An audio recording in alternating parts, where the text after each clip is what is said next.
Good morning 11th class. बेटा पिछले video में मैंने आपको बताया था कि एक बिजनेसमैन अपने जो भी ट्रांजेक्शन्स होता है वो सबसे पहले जर्नल में लिखते हैं। जर्नल में लिखने के कुछ रूल्स भी थे, वो भी मैंने आपको पिछले वीडियो में डिस्कस किए थे। अब बात आती है कुछ बेसिक जो है टर्मिनोलॉजी है अकाउंटेंसी की, बेसिक शब्दावली है अकाउंटेंसी की, जिन शब्दों के बारे में, जिन वर्ड्स के बारे में आपको नॉलेज होनी चाहिए। तो आज हम जो टॉपिक डिस्कस करेंगे बेटा वो टॉपिक यही है कि basic accounting terminology, basic accounting से रिलेटेड शब्दावली। तो देखिए आप उन वर्ड्स पे ध्यान दीजिए। पहला है कैपिटल, बोलते हैं बेटा इसको हिंदी में पूंजी।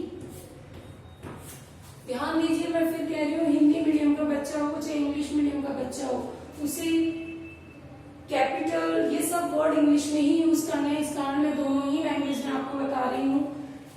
कैपिटल, पहले समझिए कैपिटल क्या होती है।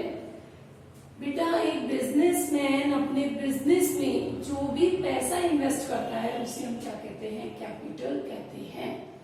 ढंग से सुनिए, वह धनराशि जो एक व्यापारी द्वारा व्यवसाय में विनियोजित की जाती है पूंजी कहलाती है। इंग्लिश मीडियम वाले बच्चे अगर इसे लिखेंगे तो वो लिखेंगे amount invested by the owner in the business is known as capital.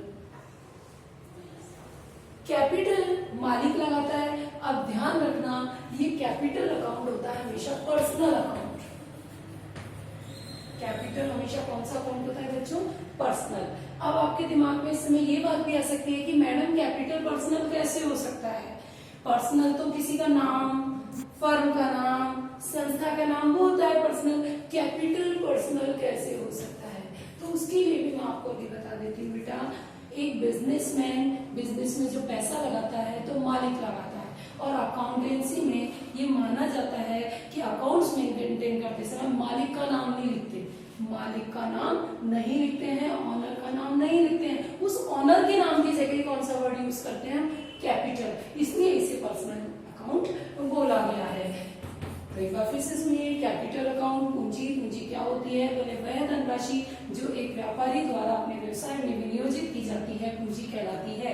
Amount invested by the businessman in the business is known as capital. और ये कौन सा अकाउंट होता है बेटा? Personal account. सेकंड, पहला कैपिटल, सेकंड है आपका ड्राइंग। बच्चों ड्राइंग क्या होता है? आवरण। देखिए बेटा ये वर्ड भी मालिक के नाम के लिए यूज किया जाता है, इसलिए ये भी कौन सा अकाउंट होगा? पर्सनल। देखिए अगर बिजनेस का नाम टैगोर विद्या भवन से हम बिजनेस चला रहे हैं तो हम वहां टैगोर विद्या भवन अकाउंट्स में नहीं लिखेंगे। टैगोर भवन विद्या भवन अगर पैसा लगाएगा तो कैपिटल और निकालेगा तो ड्राइंग। इसलिए ये कौन सा अकाउंट बताया गया है आपको? Personal account. तो ड्राइंग का मतलब क्या होता है? अब सुनिए, ड्राइंग किसको कहते हैं? एक व्यवसायी अपने निजी प्रयोग के लिए व्यवसाय से अगर कोई पैसा निकालता है तो हम उसे क्या कहते हैं? आहरण। जैसे मान लीजिए आपके यहाँ किराने की शॉप है। अब किराने की शॉप है तो अपने घर के किराने का सामान पड़ोसी की दुकान से थोड़ी लाएंगे, हम अपनी शॉप से निकालेंगे। तो हमने अपनी ही शॉप से, अपने ही बिजनेस से, अपने घर के खर्चों के लिए, अपने पर्सनल कामों के लिए कोई सामान या पैसा निकाला है तो उसे क्या कहते हैं? ड्राइंग। इंग्लिश मीडियम वाले बच्चे अगर इसकी डेफिनेशन लिखेंगे तो वो लिखेंगे amount and goods withdraw by the owner for personal use from the business is known as drawing. बच्चों घबराने की जरूरत नहीं है, इन सबकी डिटेल आपको रिटर्न भेज दी जाएगी नोट्स में साथ। आप अभी सिर्फ समझने पे ध्यान दीजिए। तो पहला कैपिटल, दूसरा ड्राइंग, तीसरा गुड्स। गुड्स का मतलब होता है बेटा माल। अब यहाँ माल क्या है? अकाउंटेंसी के नजरिए से माल क्या है? एक बिजनेसमैन जिस चीज का बिजनेस करता है वो चीज क्या कहलाती है बेटा? माल कहलाती है। जैसे किराने की शॉप वाले के लिए तेल, सूजी, चावल, बेसन, दाल ये सब क्या है? माल है। लेकिन पंखा माल नहीं है क्योंकि वो पंखे का बिजनेस नहीं करता है। लेकिन एक इलेक्ट्रॉनिक की शॉप वाले के लिए पंखा, ट्यूबलाइट, फ्रीज, कूलर, ये सब चीजें माल होगी। तो यानी माल क्या है कि जिस चीज में एक बिजनेसमैन डील करता है, in this thing the businessman deal for business activity is known as goods. कि एक बिजनेसमैन अपने जिन चीजों में अपने गुड्स का, अपने बिजनेस को डील करता है, यानी क्रय विक्रय करता है, खरीदता बेचता है, वो चीज माल होती है। उसके अलावा अगर कोई चीज खरीदता है तो माल नहीं है। देखिए किराने की शॉप वाला अगर चावल खरीदता है तो माल खरीद रहा है, लेकिन फैन खरीद रहा है तो वो माल नहीं खरीद रहा है। तो माल किसके लिए यूज होगा, क्लियर हो गया होगा आपको। फिर फोर्थ, परचेज। परचेज का मतलब होता है बेटा क्रय। यह पढ़ गया है 10th तक, लेकिन यहाँ अकाउंटेंसी में परचेज का मतलब कुछ और ही है। क्रय का मतलब तो कोई भी चीज खरीदना होता है, लेकिन अकाउंटेंसी में केवल माल खरीदोगे तो ही क्रय वर्ड यूज करोगे। अभी अभी मैंने बताया किराने की दुकान वाला किराने का सामान खरीदेगा तो परचेज लिखेगा और वही सामान उसके लिए गुड्स होगा। लेकिन अगर वो पंखा खरीदेगा तो वो कभी भी परचेज वर्ड यूज नहीं करेगा, उसके लिए कौन सा वर्ड यूज करेगा, फैन ही लिखेगा। यानी अगर माल खरीद रहा है तो परचेज लिखेगा, कोई और सामान खरीद रहा है तो उस सामान का नाम ही लिख देगा। ये होगा परचेज। Second, next, sales. बेटा विक्रय, यहां पर भी वही बात है कि जब गुड्स बेचा जाएगा तो सेल वर्ड यूज होगा, गुड्स के अलावा कोई और चीज बेचेंगे तो सेल वर्ड का यूज नहीं होगा। यानी जब हम माल को बेचेंगे तभी हम कौन से वर्ड का यूज करेंगे, सेल का। उसके अलावा कोई भी चीज बेचेंगे तो वो सेल नहीं होगी। अगर एक इलेक्ट्रॉनिक की शॉप वाला फ्रिज बेचता है तो वो क्या लिखेगा, उसके लिए सेल। लेकिन एक किराने की दुकान वाला पुराना फर्नीचर बेचता है तो वो फ्रिज वर्ड ही यूज करेगा, सेल वर्ड यूज नहीं करेगा। Next, 6th, purchase return. Purchase और रिटर्न, बेटा परचेज रिटर्न नाम से पता चल रहा है क्रय वापसी।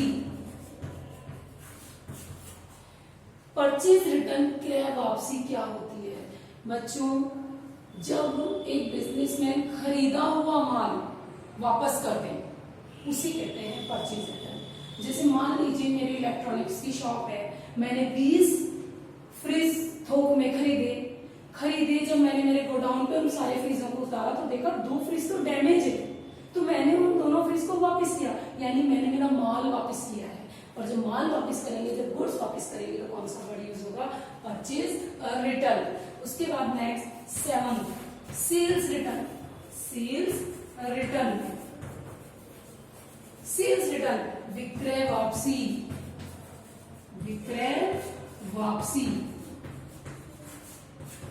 अब बच्चों विक्रय वापसी क्या होती है, ढंग से सुनिएगा। जब हमने किसी को माल बेच दिया और ग्राहक ने हमें माल वापस कर दिया तो वो क्या होगी, सेल्स रिटर्न। इलेक्ट्रॉनिक की शॉप है, एक कस्टमर आपके पास आया, कस्टमर को आपने फ्रिज बेच दिया, बेचने के बाद जब उसने अपने घर ले जाके उसे इंस्टॉल किया, उसे चलाया, उसमें कुछ खराबी थी, उसने फोन करके कहा मैंने जब सामान तो सही नहीं है, तो आप उसको वापस ले लेते हो और जब आप बेचे हुए माल को वापस लेते हो, that is called sales return.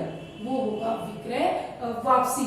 उसके बाद आपके आता है 8, डेटर्स, देनदार। देनदार कौन होते हैं बेटा, ऐसे लोग जिनको हम उधार में माल बेचते हैं और जो हमें पैसे देंगे, वो क्या कहलाते हैं, डेटर्स। जिससे हमें पैसा लेना है वो डेटर्स। और 9th है बेटा क्रेडिटर्स, लेनदार। अब देखिए बेटा लेनदार कौन होते हैं, जैसे हम उधार में माल बेचते हैं तो वो लोग हमारे क्या होते हैं, देनदार, क्योंकि हमें उनसे पैसा लेना है। ऐसे ही हम भी तो किसी से उधार माल खरीद सकते हैं, तो हमें भी तो किसी को पैसा देना पड़ सकता है ना, तो वो हमारे क्या कहेंगे, लेनदार। यानी अगर मैं सिंपल सी बात बोलूं, जो पैसा देगा वो देनदार और जो लेगा कभी भी फ्यूचर में वो क्या होगा, लेनदार। यानी देने वाला देनदार और लेने वाला लेनदार। अभी लेने देने वाला नहीं, जो हमें फ्यूचर में हमसे लेगा या फ्यूचर में हमें देगा, वो लेनदार और देनदार। आज बेटा केवल हम ये 9 टॉपिक डिस्कस करेंगे, उसके आगे के टॉपिक हम नेक्स्ट वीडियो में डिस्कस करेंगे। एक बार फिर से सुन लें, ये 9 टॉपिक मैंने आपको समझाए हैं, लेकिन आपको इसकी डिटेल नोट्स के रूप में उपलब्ध करा दी जाए। जाएगी, आपको दे दी जाएगी। बच्चे ध्यान से कुछ पढ़िएगा, कोई भी डाउट हो तो वीडियो को 1 नहीं 2 बार आप चला करके आराम से देखिएगा।